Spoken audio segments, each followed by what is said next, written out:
Ce soir. À l'occasion de la dernière émission de la série 74-75, nous revenons sur certains sujets pour les mettre à jour.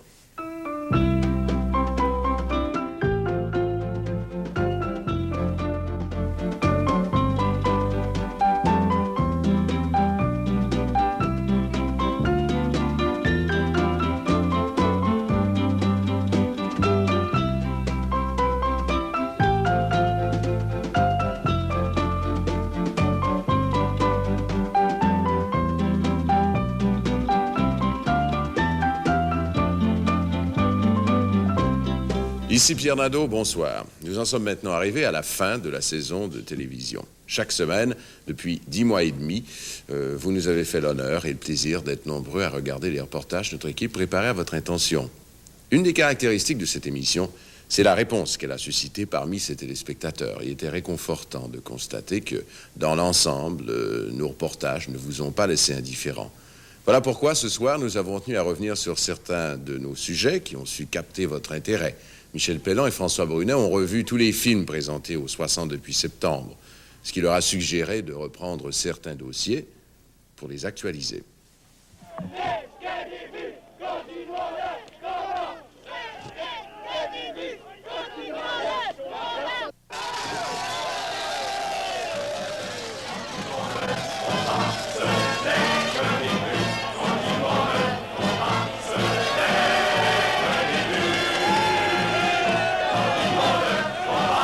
Pourquoi vous ne rentrez pas? Ah, parce que moi, je ne vais pas faire l'escave. Jamais, là. 9 mois de grève, vous n'êtes pas fatigué? Pas fatigué, mais j'ai perdu à peu près 22 livres. Si tout le monde allait rester dehors comme ça, on n'aurait pas été 9 mois en grève. Pourquoi est-ce que vous ne rentrez pas? Moi, parce que j'ai donné ma parole quand on a pris le vote de grève à 89 là. Fait que je tiens ma parole. Jamais vous n'avez poussé votre mari à rentrer? Non, jamais. Et jamais vous ne le ferez? Non plus. Ma femme m'avait tout dit, fais qu'est-ce que tu veux. Mais s'il faut que tu rentres, c'est fini. Je te revois plus, je veux plus rien, ça va pas. C'est pas un an. Ils nous ont demandé depuis 9 mois, là, de supporter nos maris. On veut bien les supporter, nos maris, mais il faudrait quand même que les maris nous supportent encore. Il faudrait se supporter mutuellement. Est-ce que ça va jusqu'à créer de la brouille dans le ménage? Il y en a eu. Oui? Il y en a eu. Ces pressions-là sont beaucoup plus difficiles à soutenir, puis ça prend, en plus de toutes les pressions là, qui peuvent survenir, là, ça prend un courage fantastique pour résister à tout ça. 9 mois de temps, là, puis encore dire aujourd'hui, là, ben, je vais aller au bout, puis je ne rentrerai pas tant et aussi longtemps que le contrat ne sera pas signé. Mais on a des exemples qui nous ont précédés. On a les gars de Firestone qui ont duré 10 mois. Si on veut faire un autre parallèle, il y a les gars de Gypsum à Joliette qui sont rendus à leur 16e mois puis qui sont encore dehors. T'sais. Fait que c'est là surtout qu'on puise le courage là, de continuer parce qu'on dit si eux autres sont capables de le faire, pourquoi pas nous autres?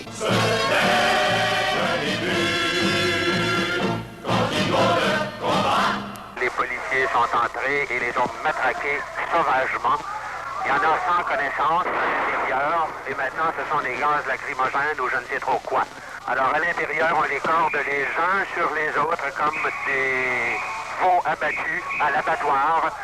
Et actuellement, ce sont des hurlements, des plaintes de la part de ces individus qui ont été matraqués lâchement. Et actuellement, ils gisent sur le plancher, plusieurs le crâne fracassé. Et ils sont entassés comme du bétail, tout simplement. Il n'y avait aucune raison à nous attaquer parce qu'on était impuissants, on n'avait rien, on était à genoux. Et puis là, ils ont avancé comme des sauvages. Je ne sais pas si c'est parce qu'ils ont vu qu'on n'était pas armés ou quoi, mais là, ils ont avancé comme des vrais sauvages en criant et en souillant leur matraque. Et puis là, bien, vu qu'on était à genoux, la réaction normale, au lieu de foncer, quand quelqu'un charge, bien, on s'est poussé de côté. Puis là, bien, il y avait un mur, il y avait des machines, puis il y avait des tables. On ne pouvait pas aller plus loin. Puis là, bien, ça bûchait un peu partout, puis on criait. Ce qui est arrivé lundi soir a été, je suis sûr, totalement hors du contrôle de ceux qui avaient préparé l'opération. Et puis, s'il y a une chose qu'on va s'assurer dans l'avenir, c'est que la violence, il n'y en aura plus parce qu'on ne gagne rien à faire des choses comme ça. Mais est-ce que, dans le fond, sincèrement, on n'est pas obligé d'admettre que lorsqu'il y a un mouvement de violence, les choses aboutissent plus rapidement après? Oui, sûrement, il y a plusieurs personnes, mais la majorité du monde ne se plairont à dire que la violence n'apporte rien. Mais si on regarde notre conflit, là, puis on regarde les étapes marquantes de notre conflit, là, on remarque que chaque étape a été marquée d'abord d'une flambée de violence. Il semble que tout le monde attend là, que les gars soient rendus à bout pour après ça dire on aurait peut-être dû faire quelque chose, puis là on se décide à essayer de faire quelque chose.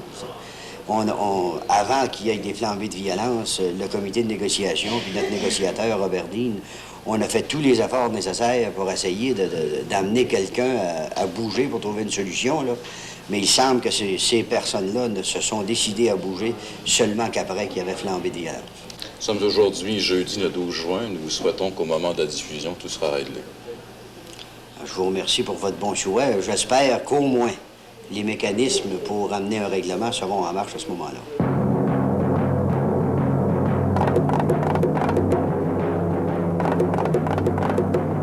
Le 2 et le 3 novembre, le quartier centre-sud de Montréal brûle. Parce que les pompiers sont en grève, c'est la catastrophe. 173 logements flambent, 284 personnes sont jetées sur le pavé. Les gens de ce quartier ne sont pas riches. Après le week-end rouge, ils sont entièrement démunis, dépouillés.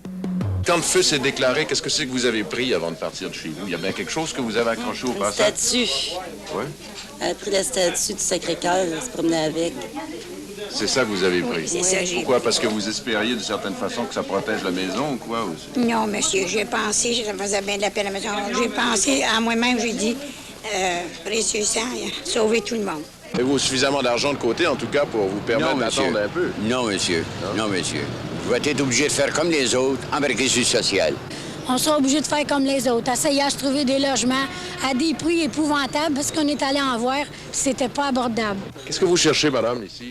Bon, des vêtements, puis toutes sortes de choses qu'on va... Ni les dons en vêtements ou en argent, 40 000 $, ni l'aide mesurée du bien-être social ne peuvent remplacer ce qu'ils ont perdu.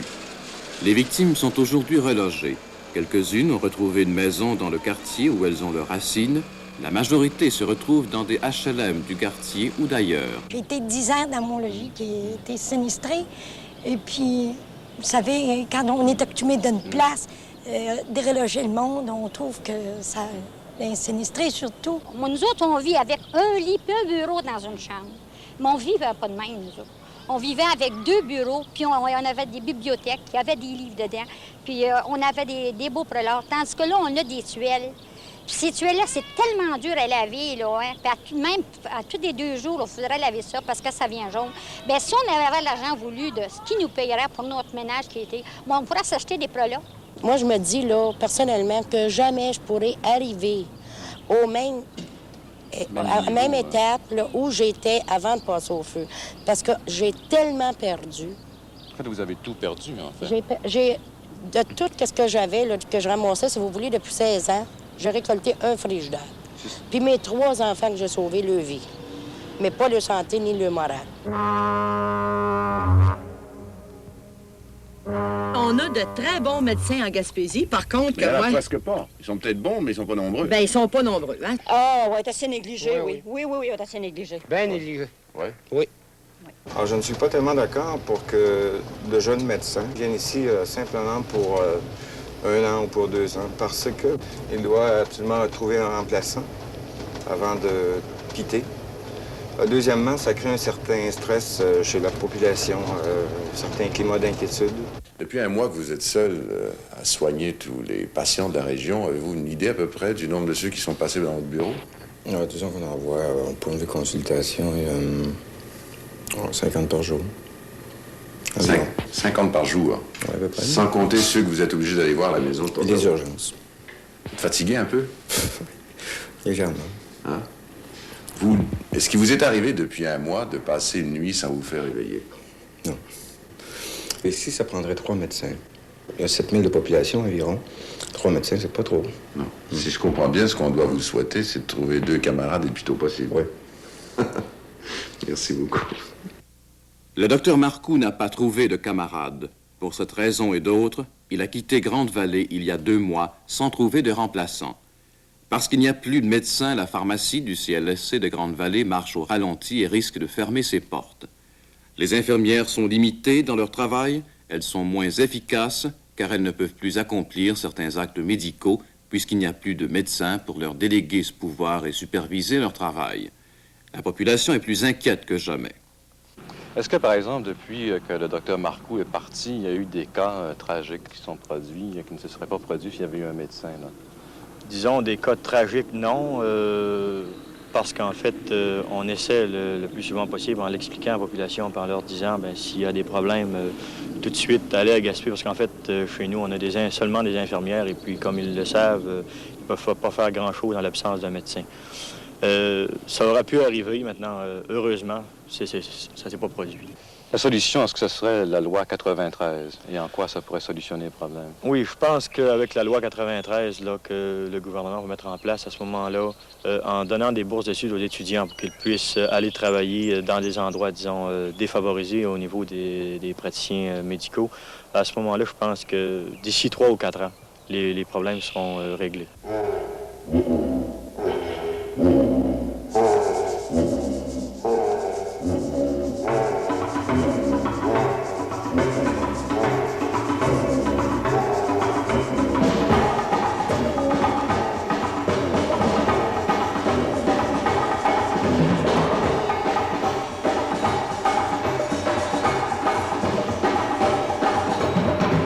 Moi, j'ai une ferme ici, j'ai quoi? J'ai 70 têtes de bétail.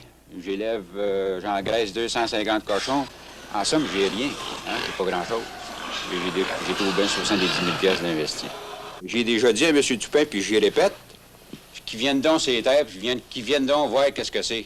Je suis allé à l'Assemblée nationale, c'est mardi, quand il y a eu le débat de l'agriculture. Aussitôt que le débat a commencé sur l'agriculture, il y en a 25 qui sont levés pour partir, puis le premier en tête, c'était Bourassa. Fait qu'ils sont pas intéressés. Pour eux autres, l'agriculture, là, c'est un petit ministère de famine, d'abord. Ils n'ont pas de budget, ça, c'est pas dur à avoir. Et puis ça, ils intéresse tout simplement pas. Sur le rang ici, là, il reste à peu près 7 cultivateurs sur une longueur d'à peu près 6 000. Puis si ça continue comme c'est parti là, d'ici au printemps prochain, la moitié des cultivateurs, il n'y en aura pas.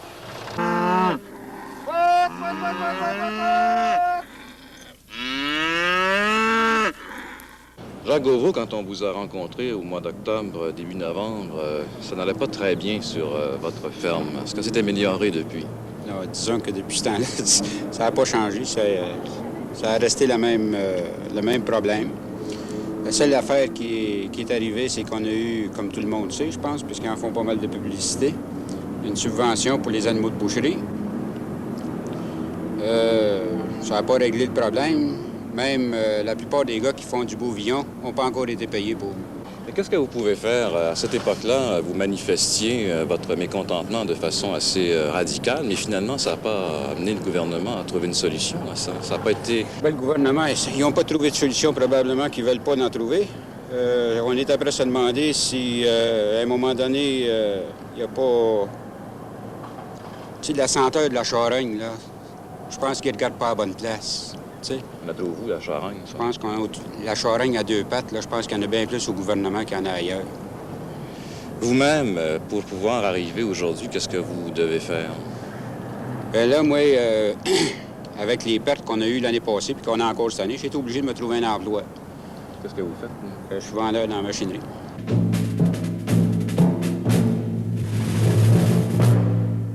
Myriam, tu as 4 mois.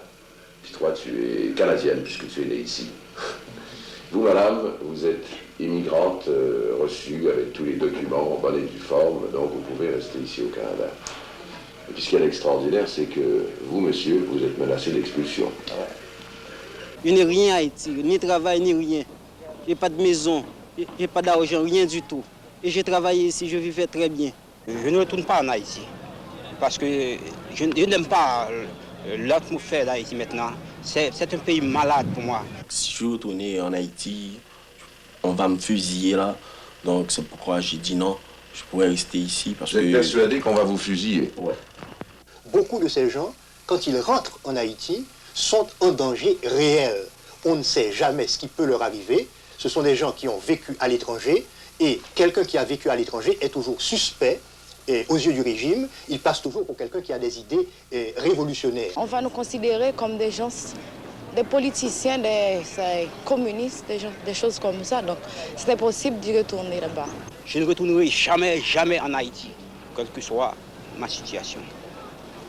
Monsieur Desjans, on se rappelle qu'en octobre, plus de 1000 Haïtiens ont été menacés d'expulsion.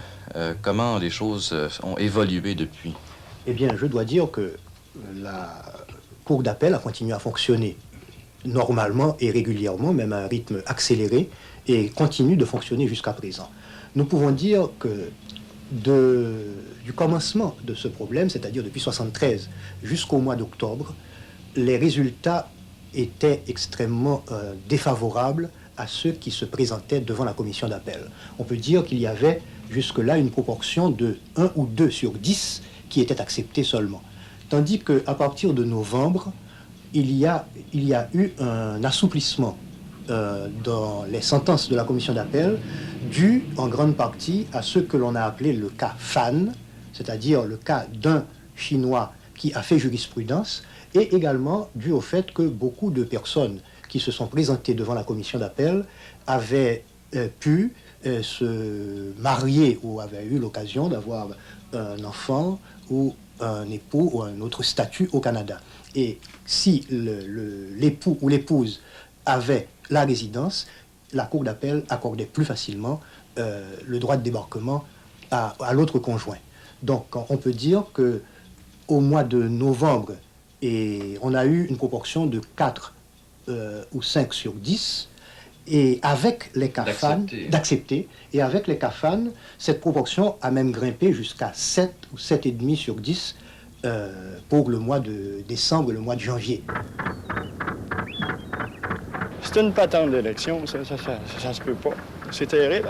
Toutes les fois qu'il y a une élection, ça revient sur le sujet. Gros Kakuna, c'est... Vous êtes un peu en colère. Ah, mais coudonc, ça parle tout seul. Nous sommes installés en somme par ce nœud de communication à desservir toute la voie maritime, à accueillir cette nouvelle génération de navires, et non pas vraiment entrer en concurrence avec Québec, Trois-Rivières et Montréal et les autres ports, mais à revitaliser toute cette voie maritime.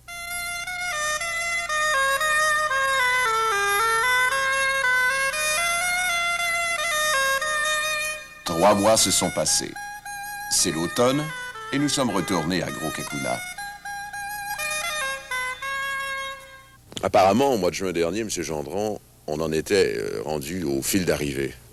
3 mois plus tard, est-ce que vous sentez qu'il y a un décollage en perspective? Bien, je pense bien, comme les images l'indiquent, qu'on ne voit pas physiquement beaucoup de développement. Cependant, à ce moment-là, j'étais en pleine campagne électorale et je sollicitais un mandat, justement, pour poursuivre l'industrialisation du coin et plus de sécurité sociale également. C'est pas ce qu'on pourrait vous reprocher, éventuellement, de faire vos campagnes électorales un peu sur le port de Kakuna, puis ce port-là, il démarre toujours pas. J'ai rencontré M. Bourassa et ce dernier m'a affirmé que non seulement il était à 100% pour le projet, qu'il l'était à 200% pour le projet. Pourquoi Gros Kakuna n'a pas été développé? Parce que peut-être quand on a construit Gros Kakuna, on n'était pas certain qu'est-ce qu'on en ferait exactement. Et il n'y a personne, il n'y a aucune entreprise privée qui s'est révélée intéressée. Nécessairement, la réponse, c'est au Québec de prendre position sur ce sujet et c'est à Ottawa, à un moment donné aussi, d'agir. Si cette histoire vous amuse, si cette histoire vous amuse, nous allons la recommencer, nous allons la recommencer. Oh et oh et. Monsieur Gendron, on en est rendu au mois de juin 75 et les nouvelles ne sont pas tellement encourageantes pour Gros Kakuna. Bien, je ne suis pas du tout découragé, pour ma part, parce que si on se rapporte, à la dernière entrevue, on nous disait, bien, la province n'a pas de politique portuaire, n'a pas pris position. Nous avons depuis ce temps-là une position très nette de la province qui dit notre choix, notre site, c'est Gros Kakuna. Le projet Havre-Champlain, nous l'appuyons sans réserve. Si le gouvernement du Québec semble effectivement appuyer l'idée d'un port à Gros Kakuna, du côté du fédéral, ça bouge pas beaucoup. M. Marchand, dès le 12 mai dernier, disait qu'il n'y avait pas tellement d'espoir, au fond. D'accord, il disait qu'il ne pouvait pas prendre position tant que le rapport Scott ne serait pas produit, ne le serait pas remis à la Chambre, j'imagine, et au cabinet.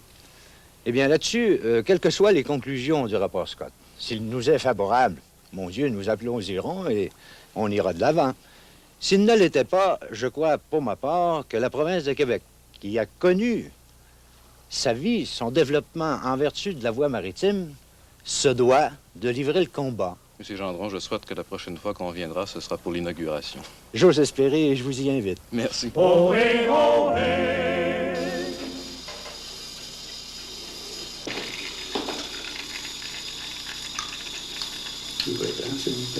473 denturologistes du Québec se sont présentés aux examens pratiques et théoriques et 416 ont réussi. Jusqu'ici appelé technicien dentaire, le denturologiste pourra désormais accomplir 2 tâches réservées jusqu'à maintenant aux dentistes, soit la prise de l'empreinte buccale et l'essayage de la prothèse après sa fabrication. Désormais, le denturologiste reconnu sera autonome chez lui et surveillé par sa corporation.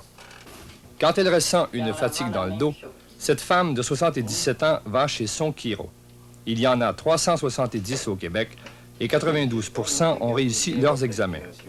Poursuivant la lutte pour la reconnaissance professionnelle, malgré les objections des médecins, voilà qu'il est même question maintenant de les intégrer au régime d'assurance maladie. Taux d'échec inquiétant chez les podiatres. Sur 233, 70% ont échoué. Pourtant, le podiatre compétent est nécessaire. Il traite les affections locales des pieds, comme les cors et les verrues plantaires. Cette nouvelle corporation vivra donc cette année une vaste opération de recyclage. Vous penchez la tête un petit peu, M. Lafont. Ah, là, il ne m'entend pas. Cet homme est venu chez l'audioprothésiste faire remplacer après quelques années la partie de la prothèse qu'on porte dans l'oreille. Il y a seulement 120 audioprothésistes au Québec et 30% devront reprendre certains examens avant de conquérir leur droit à l'exercice de la profession. Maître Dussault, que sont devenus les membres des nouvelles corporations professionnelles qui ont échoué il y a quelques mois? Est-ce qu'ils ont continué de pratiquer et est-ce qu'ils ont eu la chance de repasser de nouveaux examens? Bon, comme vous vous rappelez, il y a eu 23,8 d'échecs. 911 candidats ont passé sur 1197 à l'époque. Les candidats qui ont été non reçus à nos examens ont eu une deuxième chance de se qualifier auprès de leur corporation professionnelle dont nous avons nommé les bureaux provisoires. C'est-à-dire que dans les 4 derniers mois, dans chacune des corporations, chiropratique, audioprothésie, podiatrie, denturologie, il y a eu des cours de recyclage intensifs, 1 journée et demie à 2 jours par semaine, et il y a eu des examens administrés par les corporations. Nous avons eu le résultat dans une de ces corporations-là, les audioprothésistes. Sur 121 candidats, il y a 10 candidats d'éliminer définitivement de la profession qu'ils ne peuvent plus pratiquer. Il y a eu 111 permis de pratique de délivrer. Le processus va suivre d'ici l'été, de sorte que la situation va être régularisée dans les 4 secteurs à l'été. Seules les personnes qui auront les permis d'exercice pourront pratiquer légalement leur profession au Québec. Vous faites combien de sacs par semaine, des sacs de plastique comme ceux-là? Par semaine, je ferais 1000, 1200, ça va quand en ce moment, j'ai 1200 en ce moment. Ça vous rapporte combien par semaine? 6 piastres. 6 $. Alors, vous en faites 4 000 par mois, 4 fois 6, 24 $, 25 $ par mois. Par mois. Vous faites ça depuis combien de temps? Ça fait déjà 12 ans. 12 ans? Est-ce que vous travaillez là-dessus toute la semaine? Oui, toute la semaine. C'est-à-dire des journées de 8 heures? Non, je travaille à 15 heures. Par jour? Par jour. Samedi aussi?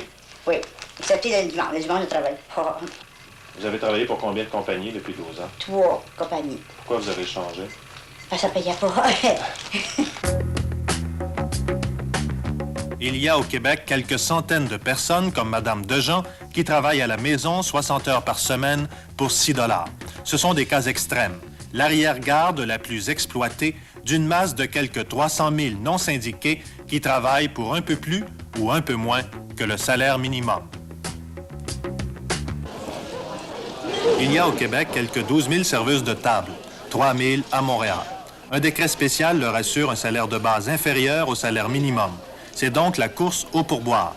Une course qui se fait dans un milieu difficile où l'éparpillement des effectifs et la mobilité extrême de la main-d'œuvre ne facilitent guère la syndicalisation. On ne sait jamais quand on peut perdre notre emploi.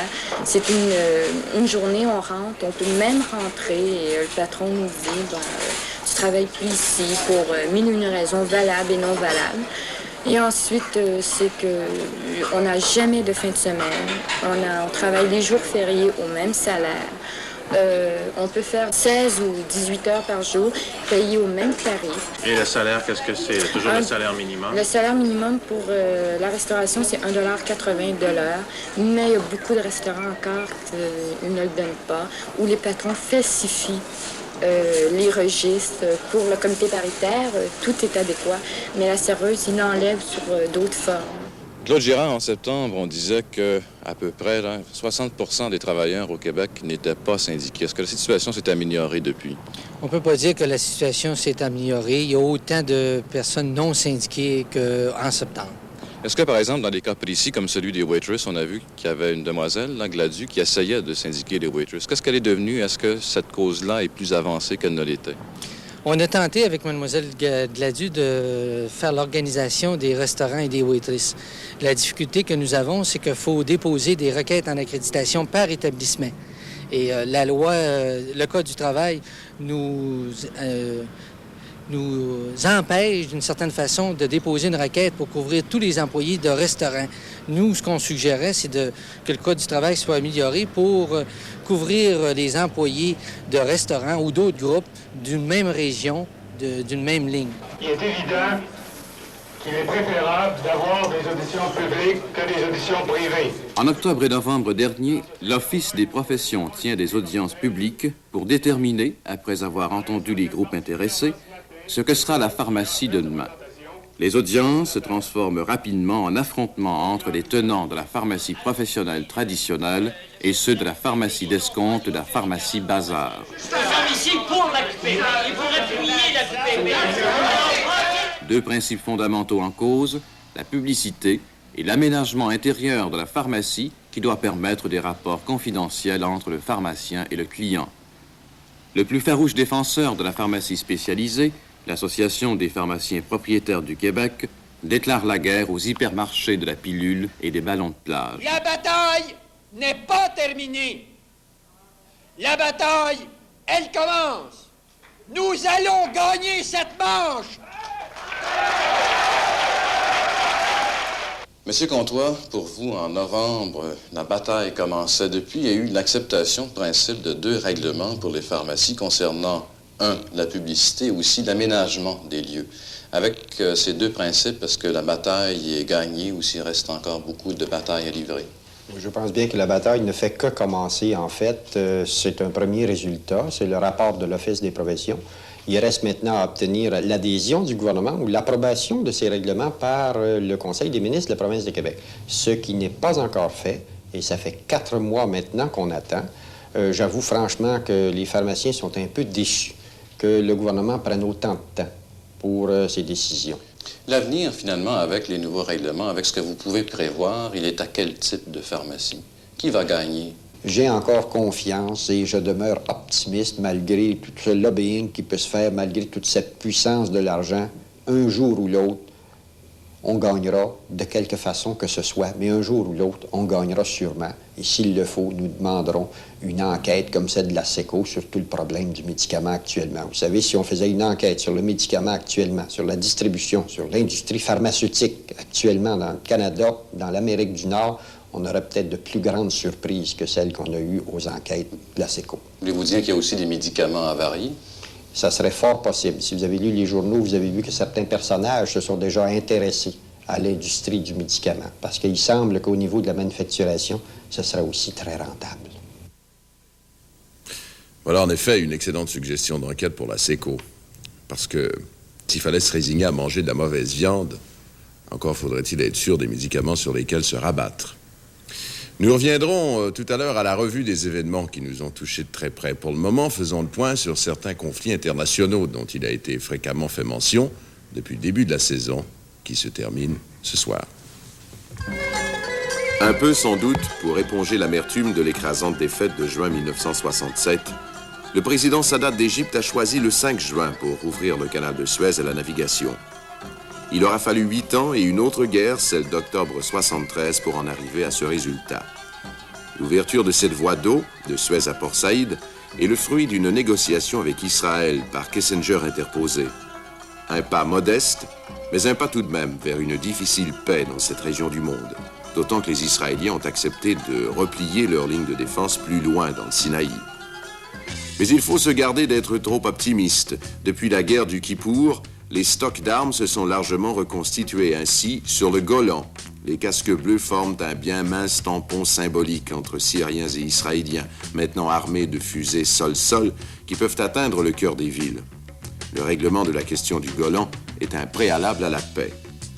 Mais aucune entente ne sera possible sans qu'une solution ait été trouvée au problème palestinien. Le discours prononcé par Arafat aux Nations Unies a donné espoir à ses compatriotes. Mais il faudra du temps avant que la Cisjordanie ne devienne la base d'un foyer national palestinien. D'ici là, il reste à espérer qu'une conférence de paix puisse se tenir à Genève ou ailleurs. Face au Proche-Orient, une île, Chypre, berceau d'Aphrodite, qui est redevenue un point chaud. 2 fois au cours de cette saison avons-nous abordé la question de Chypre. Nous y revenons ce soir pour évoquer la décision des Chypriotes turcs de rompre tout lien avec leurs voisins grecs. La guerre de juillet dernier a permis aux Turcs de couper l'île en 2. Cette coupure est maintenant devenue politique. Les Chypriotes turcs se sont donnés un État avec une constitution inspirée de celle du Canada et de la Turquie, leur mère patrie. Mais comme au Proche-Orient, reste un problème fondamental, celui des personnes déplacées. 200 000 Grecs qui ont fui au sud vivent toujours dans des camps. Ils ont été dépossédés de leurs terres les plus riches de l'île. Leur colère grandit et laisse présager d'autres sombres moments pour cette région de la Méditerranée. Le 60 s'est 2 fois rendu au Portugal. En septembre dernier, on continuait de s'échanger l'œillet rouge de la liberté retrouvée. Le mouvement des forces armées inspirait le gouvernement à la satisfaction de tous les Portugais. Le gouvernement était du reste présidé par le général Spinola. En quelques mois, les événements se précipitent. Spinola est évincé. Le 11 mars, un coup d'État dont on ne sait s'il est réel ou truqué avorte. Spinola fuit au Brésil. Les officiers qui contestent la ligne révolutionnaire du mouvement des forces armées sont éliminés. Les banques sont nationalisées, de même que l'industrie du transport. Le gouvernement donne un bon coup de barre à gauche. Mais les élections à la Constituante confirment la popularité du Parti socialiste et du PPD, une formation politique de centre-gauche. Le Parti communiste arrive loin derrière. Visiblement, ce résultat déplaît aux dirigeants du MFA qui privilégient les communistes. C'est ainsi qu'on ne tiendra aucun compte du résultat d'élection dans la formation du gouvernement. Les socialistes refusent l'affrontement avec le MFA et proposent que se poursuive l'union avec les communistes. Ceux-ci doivent prendre acte qu'à l'heure actuelle, l'homme politique le plus populaire du pays est le leader socialiste Mário Soares, qui a négocié le désengagement du Portugal de ses anciennes colonies, Guinée-Bissau, Mozambique et Angola. Dans le cas de l'Angola, des problèmes particuliers se posent. Un énorme caillou dans l'engrenage. 3 mouvements de libération se disputent la direction de cette colonie qui accédera à l'indépendance dans 6 mois. D'ici là, les affrontements se multiplient, principalement entre partisans du MPLA, soutenu par les soviétiques, et du FNLA, appuyé par Mobutu du Zaïre et entraîné par les Chinois. C'est que l'Angola est l'un des territoires les plus riches du monde en matières premières. On y trouve des diamants, du phosphate, du cuivre, du zinc, du nickel et du pétrole, sans oublier le café. C'est pour ces richesses que s'affrontent dans des combats sanglants des mouvements de libération qui deviennent les bras armés d'intérêts étrangers. Pendant que la bataille fait rage dans les Moussek, les bidonvilles de Luanda, les Blancs font la valise et partent. Chaque jour, 500 personnes quittent l'Angola pour un Portugal qu'ils ne connaissent pas et où, sans doute, à cause de la situation économique qui y règne, ils seront mal reçus. Nous vous avons aussi, comme il se doit, entretenu de la situation en Asie du Sud-Est. Défaite totale des Américains et de leurs alliés locaux. Le 18 mars, à la surprise générale, Thieu, sous prétexte d'un repli stratégique, ordonne le retrait des 7 provinces des Hauts Plateaux. Loin de se produire, l'effet escompté se transforme en une débandade générale. Dès lors, l'armée de Saigon a perdu toute envie de poursuivre le combat. Hue tombe le 24 mars, puis Da Nang le 29. Des combats font rage à Xuan Loc et Bien Hoa, aux portes de Saigon. Entre-temps, au Cambodge, le 17 avril, Phnom Penh tombe aux mains des Khmers rouges. À partir du 20 avril, aucune négociation politique ne pourra sauver Saigon. Thieu a démissionné le 21. Le général Min devra céder le pouvoir et partir. Localement, c'est la confirmation de la théorie des dominos. Au Laos, les contre-révolutionnaires sont en pleine débandade. Les Américains plient bagages. Le Pathet Lao devrait maîtriser le pays sans grande effusion de sang. Enfin, en Thaïlande, un gouvernement de coalition formé en mars dernier tente de conserver le pouvoir. Pour ce faire, il s'éloigne de Washington et exige le départ des soldats américains qui séjournent sur le territoire. Mais ces mesures n'empêcheront peut-être pas Hanoï, sinon la Chine, d'étendre jusque-là son influence.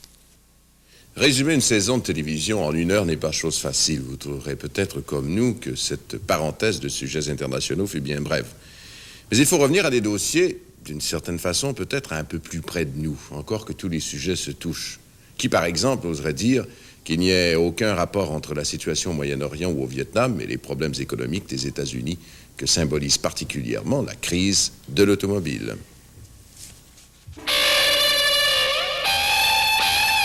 L'an dernier, l'industrie automobile employait près de 900 000 travailleurs. Cette année, au plus fort de la production, en août, 800 000. 2 mois plus tard, 700 000. Depuis novembre, le rythme des mises à pied s'accélère.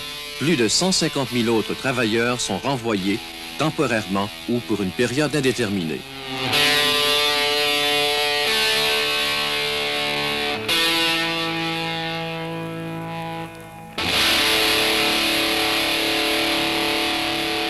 Les mises à pied suivent la baisse inquiétante des ventes. Réparties sur un an, 28% en moins. Comparé novembre 74 à novembre 73, c'est pire. La baisse frise les 40%. Et le mouvement s'accentue. Bien sûr, 1973, point de comparaison, fut une année faste. 13 millions de voitures construites et vendues. Une certaine baisse était donc à prévoir, mais personne, il y a à peine 3 mois, n'avait sonné l'alarme. Est-ce qu'il y a eu beaucoup d'autres mises à pied depuis, disons, décembre dernier aux États-Unis?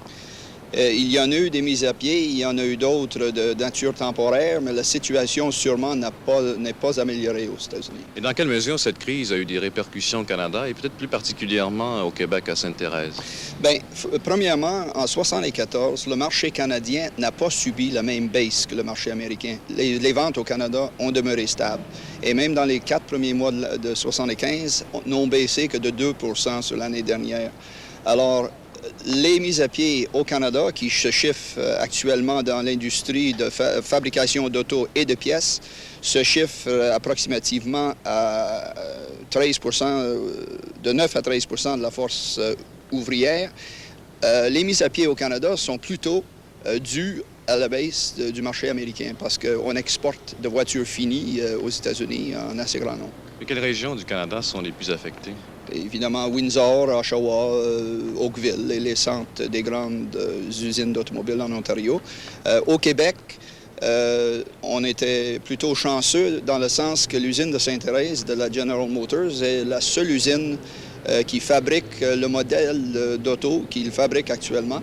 Alors, les ventes de ce nouveau modèle ont été assez bonnes à la grandeur du continent pour faire en sorte qu'il n'y avait qu'une couple de 100 employés mis à pied dans le temps des fêtes, des employés qui avaient de très courte ancienneté. Heureusement, à date, l'usine de Sainte-Thérèse n'a pas été trop affectée par la situation. Toute la preuve cohérente, forte et corroborée qu'on va avoir contre n'importe qui, on va y aller. Est-ce que vous accepteriez encore aujourd'hui de présider une commission comme celle que vous avez présidée? Voilà une bonne question. Personnellement, là, pour moi, non. D'abord, c'est beaucoup de travail, c'est beaucoup de responsabilités, c'est beaucoup de fatigue. Mais êtes-vous déçu quand même des réactions à la publication de votre rapport? Bien, j'ai été déçu qu'il n'ait pas été analysé au départ de façon globale et qu'on se soit occupé de le détacher en petites pièces séparées pour y voir simplement son propre profit, peu importe de quel côté de la barricade qu'on était. Fort heureusement, je tiens à dire, par exemple, que depuis une quinzaine de jours, les choses se sont rétablies. Je pense que le rapport commence à être vu et perçu de façon plus globale. J'avouerai qu'au tout départ, quand j'ai vu des réactions dans l'ensemble, oui, là, j'ai été déçu. Est-ce que le juge Robert Lich est maintenant un homme amer? Non, mais disons que Non, je suis pas amer. Mais disons que je fais moins confiance et je ferai moins confiance que je le faisais autrefois à des figures de proue qui... parce qu'ils représentaient de grandes choses, de grandes structures, et syndicales et gouvernementales. Je me poserai plus de questions aujourd'hui ici vis-à-vis de ces mêmes gens que je m'en posais, disons, il y a 1 an ou il y a 2 ans. Les enfants subissent quel genre de blessures le plus souvent? N'importe quoi, ça va de la morsure, la brûlure, la fessée, des fractures multiples, l'enfant qui est lancé contre un mur, l'enfant qu'on bat avec n'importe quoi. Ça peut être des coups de couteau, des brûlures de cigarettes, des brûlures des 2 mains ou des 2 pieds parce qu'on les a saucés dans l'eau bouillante, des tentatives de strangulation, des tentatives de noyade par immersion dans une baignoire. Ça peut être n'importe quoi est possible. Est-ce que les parents viennent porter eux-mêmes leur enfant ici ou est-ce qu'ils avouent ce qu'ils ont fait? Comment ça se passe? C'est très difficile d'avoir l'aveu des parents, mais je pense qu'on arrive à leur faire bien comprendre que l'histoire qu'ils nous racontent ne collant pas du tout avec la réalité qu'on a de l'enfant qui est couché devant nous sur une civière. On leur fait bien comprendre qu'on ne croit pas l'histoire qu'ils nous racontent et qu'on sait. Docteur Méthode, depuis qu'on a diffusé une émission sur le sujet en décembre, est-ce que les gens semblent plus sensibilisés au problème? Nettement. On a eu d'abord plus de cas référés à l'hôpital Sainte-Justine. On a eu plus d'appels aussi bien au bureau privé que comme médecin de l'hôpital Sainte-Justine.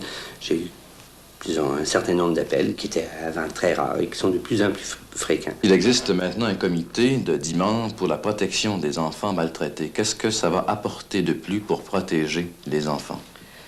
Le comité qui est de création récente via le ministère de la Justice nous donne à peu près tous les pouvoirs, non pas pour juger, non pas pour punir les parents qui abusent de leurs droits parentaux, mais tous les pouvoirs pour sauvegarder les enfants, aussi bien la prévention que la protection de l'enfant qui a déjà été maltraité.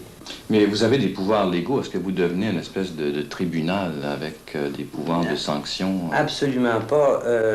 Au dernier comité, on s'est un peu défini comme étant presque le comité, une tierce personne qui devient pratiquement l'ombudsman des enfants. Donc, on n'est ni un juge, ni un policier. On reçoit une plainte, on voit si elle est fondée ou pas, et selon qu'elle est fondée ou pas, on essaie de, par les moyens légaux qui nous sont donnés par cette loi, d'empêcher que des enfants soient maltraités. Claude Ferragne est un de ces rares phénomènes que le Québec ait produit. Recordman canadien en salle, il est devenu vendredi dernier le 2e meilleur sauteur mondial avec 7 pieds, 3 pouces et demi. Et pourtant, il s'entraîne seul à Québec.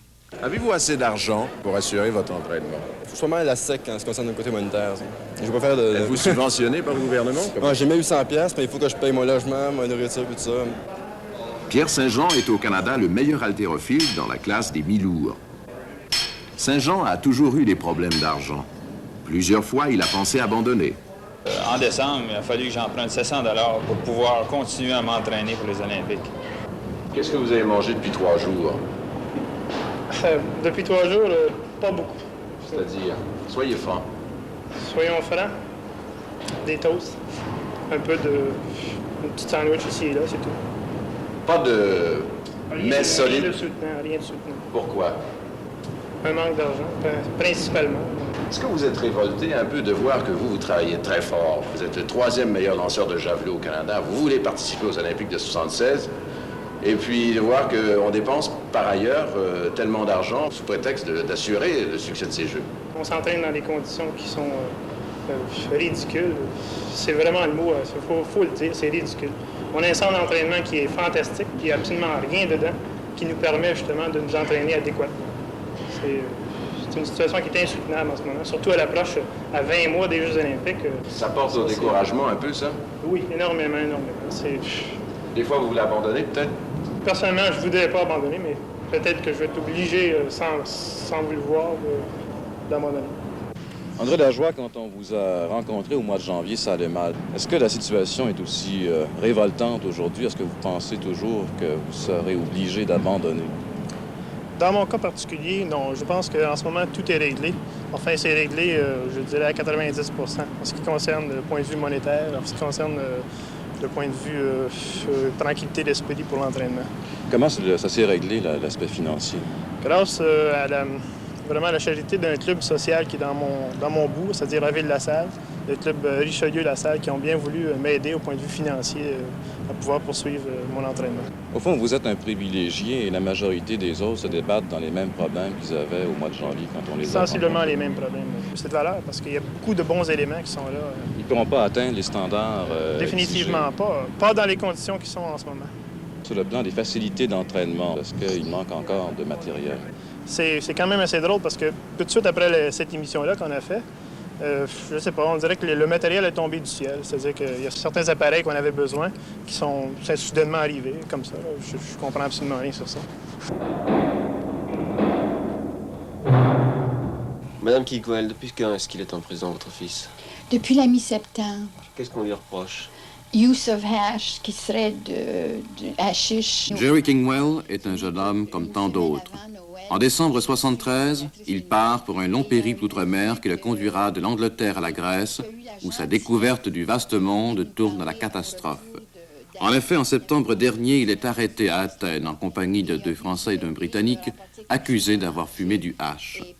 En février, Claude-Jean de Virieu rencontrait Mme Kingwell, inquiète, ayant peu de nouvelles de son fils qui, depuis plus de 5 mois déjà, croupissait dans les geôles infectes de Grèce pour une peccadille. Est-ce qu'il va subir un procès? On m'a parlé du mois d'avril, ce qui me paraît très, très loin, même ça n'est pas, j'en suis pas certaine. C'est ce qui fera 8 mois. C'est bien long pour une accusation aussi vague. Madame Kingwell, qu'est-ce qui s'est passé depuis qu'on vous a vu en février?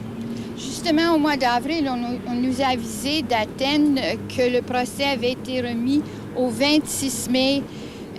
Alors, nous attendions avec beaucoup d'anxiété, puis tout à coup, il nous a appelés le 16 mai, très heureux, en nous disant qu'il venait justement d'être libéré sous cautionnement et qu'il passerait dans 10 jours, le 26, devant le juge et ça reviendrait chez lui, il avait le mal du pays.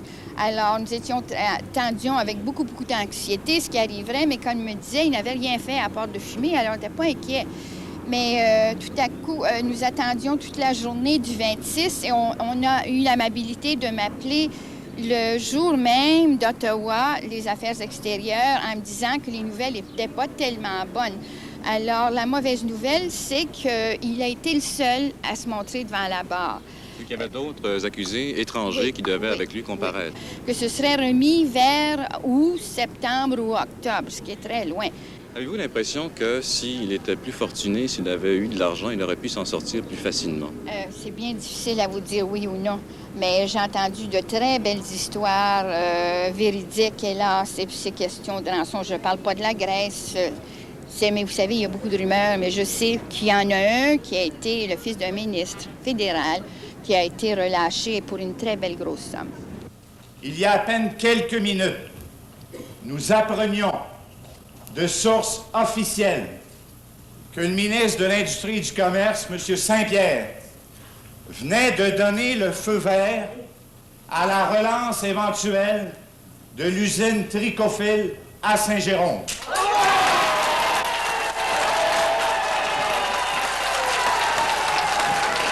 Tricophile, c'est la fin de la Regent Knitting Mills de Saint-Jérôme, mais c'est surtout pour un groupe de travailleurs la possibilité de démontrer qu'une usine qui était leur gagne-pain peut devenir leur raison d'être.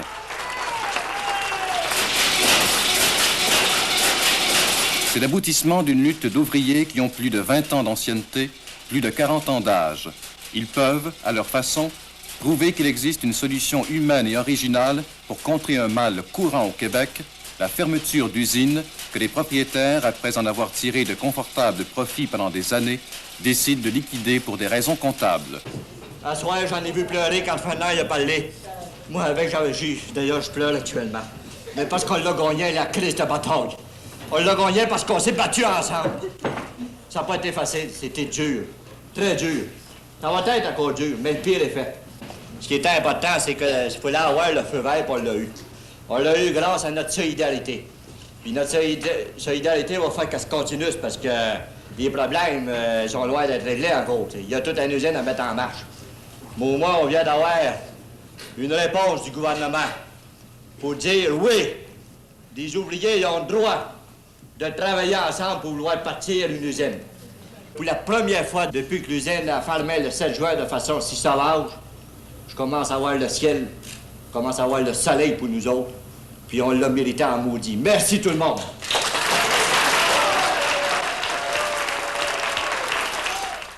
Paul-André Boucher, depuis qu'on vous a vu, la SDI a accepté de vous prêter 300 000 $, mais sous certaines conditions. Une de ces conditions, c'est que vous réussissiez à ramasser la même somme. Vous avez déjà 100 000 $ de ramasser auprès des travailleurs. Il vous faut donc aller chercher 200 000 $. Comment ça va? Est-ce que vous avez réussi à ramasser déjà quelques milliers de dollars?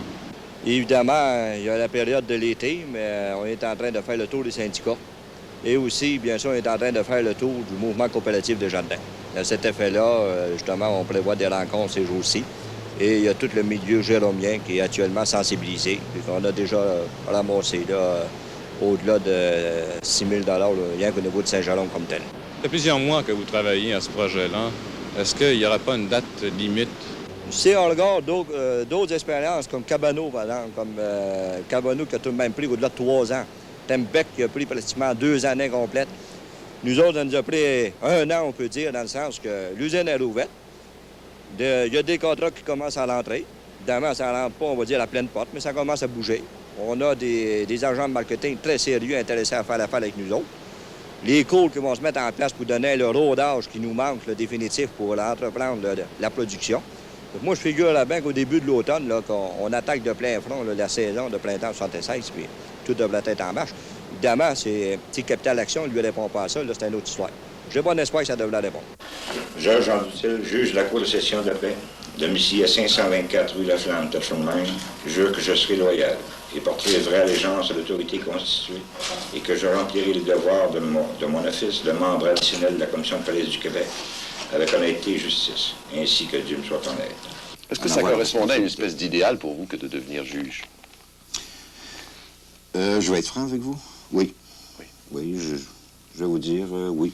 Depuis que vous êtes avocat, vous vouliez devenir juge? Je ne dis pas depuis que je suis avocat que je voulais devenir juge. Il s'agit d'œuvrer devant les tribunaux pendant un certain temps, œuvrer à l'intérieur de la couronne, œuvrer à l'intérieur de certaines sphères. Et il vient à un moment donné un certain âge où on a l'impression qu'on pourrait faire peut-être autre chose qu'être en bas du banc. Qu'on a vraiment des réformes qu'on voudrait qu'ils soient établies. Et si, comme avocat, on est en bas, on en parle continuellement, on sent qu'on n'a pas le pouvoir. Et je pense que lorsqu'on monte sur le banc, on a peut-être un peu plus le pouvoir. Et ça, je croyais ça. Première fois, grand-mère. Vous êtes en train, monsieur le juge, un peu de devenir une grande vedette de la télévision. Est-ce qu'il n'y a pas une certaine incompatibilité avec la profession de juge? Écoutez, je ne veux absolument pas devenir une vedette de télévision, en aucun cas. À l'heure actuelle, nécessairement, je comprends qu'en télédiffusant les séances, comme procédons-là, je n'agis pas comme juge. Je le dis encore, je suis commissaire enquêteur. Je pourrais ne pas être juge du tout et présider la même commission. Comme commissaire enquêteur, nous avons à nous informer d'un certain sujet. Nous nous sommes fiés sur diverses commissions américaines, par exemple la commission McClellan, où on dit dans un volume que je lisais dernièrement, écrit par un délateur qui était certainement même plus important que Valachi, Vincent Teresa, qui déclarait, eh bien, voici, jamais dans l'État, dans la région de New York et la Nouvelle-Angleterre, jamais le crime organisé a été aussi affecté qu'à la suite de la commission McClellan, où on diffusait, et on télédiffusait, n'est-ce pas, les séances, parce qu'à ce moment-là, on a identifié chacun des criminels, et on a identifié les méthodes, la façon de procéder. C'est une arme au crime. Monsieur le juge, que mangez-vous? Je mange comme tout le monde. Je mange de la viande comme auparavant, je mange du poisson comme auparavant, je mange comme tout le monde, soyez-en assurés. Personnellement, et parce que je quitte ce soir le 60, c'est pas 1 an, mais 3 ans de souvenirs que je devrais évoquer. 3 très belles années d'une vie professionnelle extrêmement stimulante. 130 émissions, plus de 1000 jours d'un travail intense et exaltant. Puis une vraie vie d'équipe aussi. À tous les niveaux, mes camarades du 60 ont démontré leur compétence et leur enthousiasme. Je les en remercie. Puis avec une insistance toute particulière, je voudrais remercier le réalisateur coordonnateur de cette émission, Pierre Castonguay, lui aussi quitte le 60. Son action depuis 3 ans au sein de cette équipe a contribué au fantastique succès de notre magazine télévisé. Je voudrais aussi vous remercier pour votre intérêt à cette émission, pour les lettres de félicitations, ou bien, excusez le mot, quelquefois d'engueulades que vous avez adressées.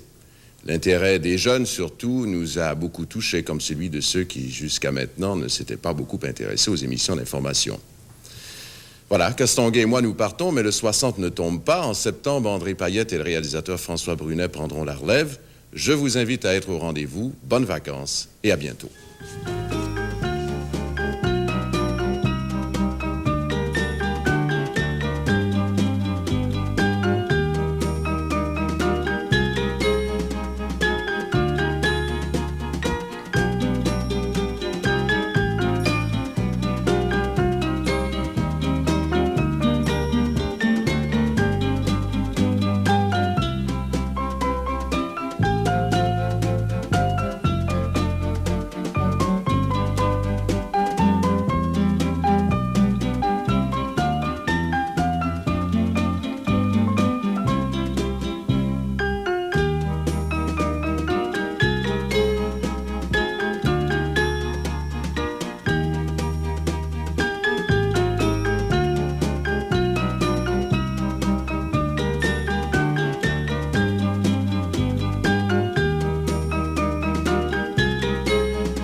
Mardi soir prochain, nous vous présenterons une émission spéciale à l'occasion des fêtes de la Saint-Jean.